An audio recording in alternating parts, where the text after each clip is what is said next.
Hello and welcome to Skillshare India.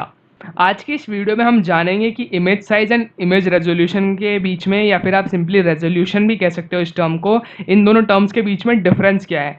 अब आप लोगों में से कभी किसी ने अपने फ़ोन से या फिर अपने कैमरा से इमेज खींच के उसकी प्रॉपर्टीज़ देखी होंगी, तो उसमें आपको कुछ ऐसे नंबर्स लाइक 4608/3456 या फिर और कुछ नंबर्स आपको दिखे होंगे।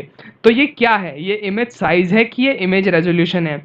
और इन टर्म्स के बीच में बहुत सारे लोगों को कन्फ्यूजन होता है, वो समझ नहीं पाते हैं कि ये जो टर्म है, ये इसे हम इमेज साइज़ बोलें कि इसे हम रेजोल्यूशन बोलें।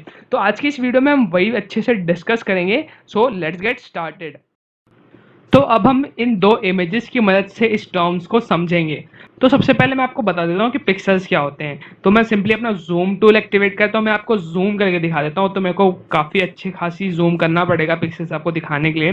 तो आप देख सकते हो कि मेरे को 12,800% जूम करने के बाद मेरे को ये पिक्सेल्स दिख रहे हैं। तो ये पिक्सेल्स क्या होते हैं? ये टाइनी स्क्वायर बॉक्सेस होते हैं जिनमें कोई कलर फील्ड होता है या फिर किसी कलर का शेड होता है। एंड अगर आप इन पिक्सेल्स को कंबाइन करके देखते हो तो आपको क्या दिखती है? एक इमेज दिखती है ऐसे कंप्लीट। तो सबसे पहले मैं आपको इस इमेज की प्रॉपर्टीज दिखा देता हूँ। तो प्रॉपर्टीज देखने के लिए आप प्रॉपर्टीज नीचे से भी देख सकते हो, आपको यहाँ पे दिख रही हैं, या फिर आप इमेज वाले टैब पे जाके कैनवस साइज पे जा सकते हो फोटोशॉप में।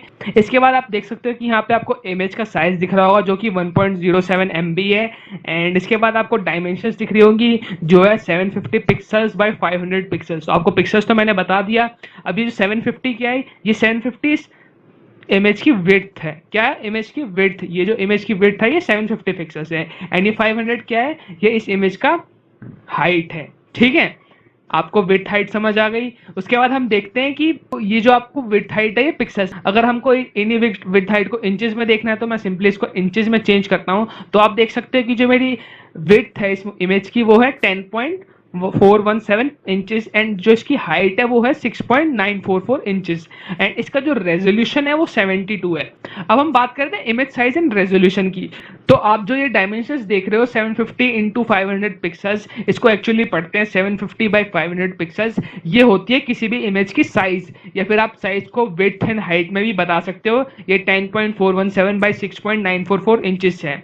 अब रेजोल्यूशन क्या होता है? रेजोल्यूशन होता है नंबर ऑफ पिक्सल्स पर इंच। यहाँ पे आपको लिखा हुआ भी दिख रहा है, रेजोल्यूशन इज पिक्सल्स पर इंच, यानी कि 1 इंच में। एंड अगर मैं यहाँ पे कंसीडर करूँ कि जो एक इमेज है वो 1 मीटर वाइड है एंड 1 मीटर उसकी हाइट है, एंड 1 मीटर में उसके 10 पिक्सल्स हैं विथ में, एंड 1 मीटर में उसके 10 पिक्सल्स है हाइट में, तो इसके टोटल नंबर ऑफ पिक्सल्स तो 1000 पिक्सल्स हो जाएंगे।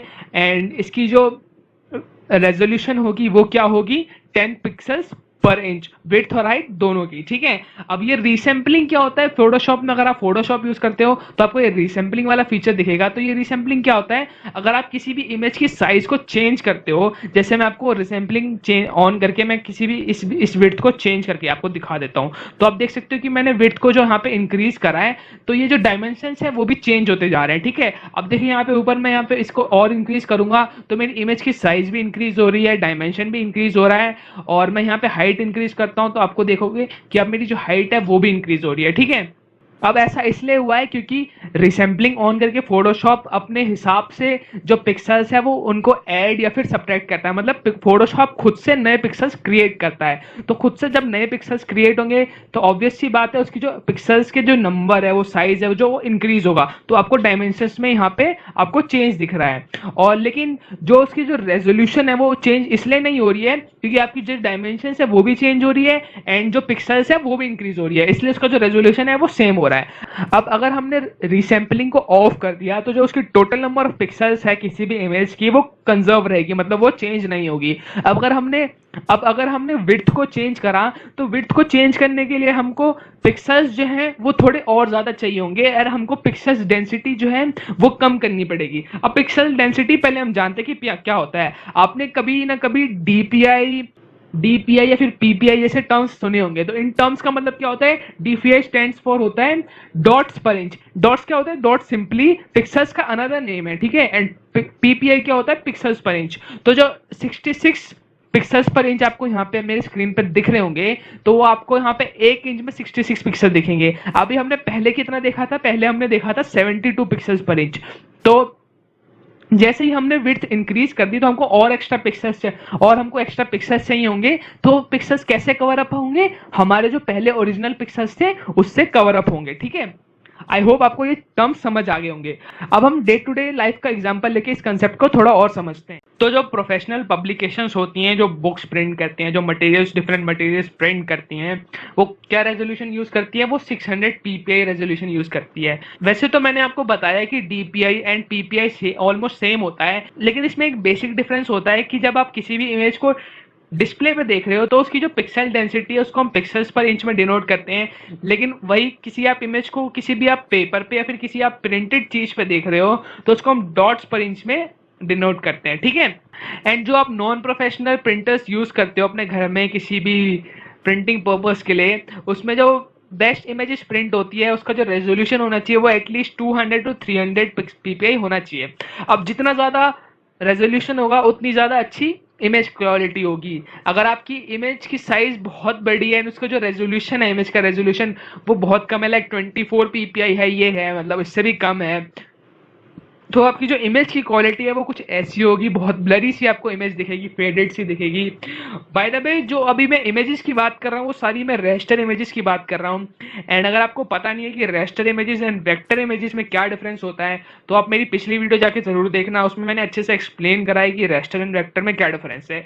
तो हम बात कर रहे थे कि ज्यादा रेजोल्यूशन से ज्यादा क्वालिटी कैसे आती है, तो मैं आपको अपने फोटोशॉप पे वापस ले जाके दिखा देता हूँ। तो मैंने आपको ये इमेज दिखाई थी जिसका रेजोल्यूशन 72 ppi था एंड जिसका जो इमेज साइज है वो है 750 बाई 500 पिक्सल्स। अब मैंने आपको दूसरी इमेज भी दिखाई थी, इसका जो रेजोल्यूशन है वो है 200 ppi, लेकिन इसका जो इमेज डायमेंशंस है या फिर जो इमेज साइज है वो एकदम सेम है। इससे क्या होता है कि जो आपकी इमेज है वो ज्यादा क्लियर दिखेगी, लेकिन आप किसी भी इमेज को स्क्रीन पे देखते हो तो उसकी जो रेजोल्यूशन होती है वो होती है 72 ppi, लेकिन आप उसको 300 ppi में भी देख लो चाहे 400 ppi में भी देख लो, उसी सेम इमेज को स्क्रीन पे आपको उतना डिफरेंस देखने को नहीं मिलेगा, लेकिन जब आप उसको प्रिंट करोगे तो आपको बहुत अच्छा खासा डिफरेंस देखने को मिल जाएगा किसी प्रिंटेड पेज पे। एंड जस्ट लाइक डिस्प्लेस, जो प्रोजेक्टर और जो पावर पॉइंट होते हैं वो भी इमेजेस को 72 ppi में यूज करते हैं। ठीक है, सो आई होप आपको image size and image resolution का डिफरेंस अच्छे से पता चल गया होगा। नेक्स्ट वीडियो में हम और टॉपिक्स जानेंगे फोटोशॉप के बारे में, एंड हमारे चैनल पे आपको एक फोटोशॉप का डेडिकेटेड कोर्स भी देखने को मिल जाएगा जल्दी। सो अगर आप नए हो इस चैनल पे तो सब्सक्राइब कर देना इस चैनल को एंड शेयर कर देना इस वीडियो को अपने फ्रेंड्स के साथ, और मैं आपको मिलता हूँ नेक्स्ट वीडियो में।